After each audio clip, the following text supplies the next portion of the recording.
Assalamualaikum warahmatullahi wabarakatuh. Bahwa Rasulullah SAW itu tidak pernah membaca Al-Quran secara tekstual itu memang benar.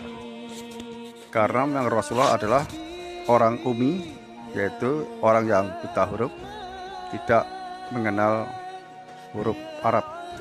Yang betul Rasulullah itu setiap hari adalah tilawah Al-Quran atau murojaah Al-Quran.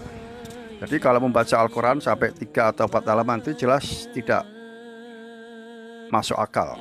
Karena Rasulullah itu buta huruf, yang pertama. Yang kedua, benar zaman itu belum ada kertas. Al-Quran belum dibukukan seperti sekarang. Tulisan Al-Quran di saat itu terkumpul di tulang-tulang hewan, di kulit binatang dan sebagainya.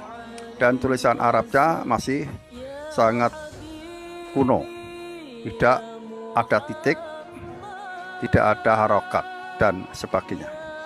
Ya, nah, sedangkan zaman itu Al-Quran banyak dihafal oleh para sahabat.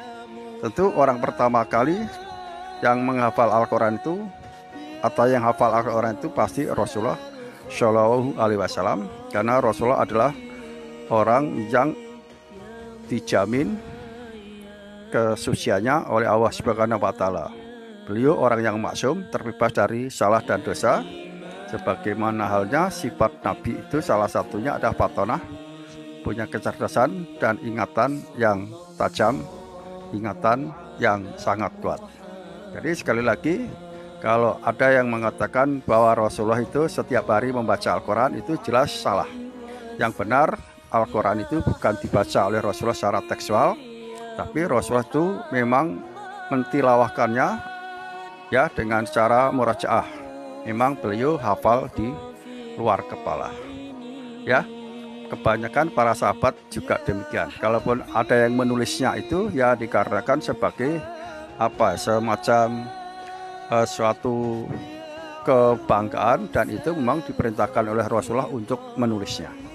Dan Al-Quran itu adalah secara secara akhlak itu memang merupakan saudara kembar dari Rasulullah, sehingga Rasulullah itu dikatakan saudara kembar dari Al-Quran. Al-Quran itu merupakan saudara kembar dari Rasul, dan Rasul dikatakan adalah Al-Quran yang berjalan. Sehingga ketika orang ingin atau para sahabat waktu itu, bagaimana sih Al-Quran itu gambarannya secara secara umum, itu mereka akan mengamati keseharian Rasulullah itu. Karena keseharian Rasulullah itu adalah Al-Quran. Beliau tidak berbuat sesuatu, tidak berkata sesuatu, melainkan wahyu Allah. Nah, wahyu Allah itu yang disyariatkan itulah Al-Quran. Sedangkan yang tidak disyariatkan oleh Allah itu misalnya hadis qudsi, itu bukan bagian dari Al-Quran. Ya, demikian. Mudah-mudahan bermanfaat. Wassalamualaikum warahmatullahi wabarakatuh.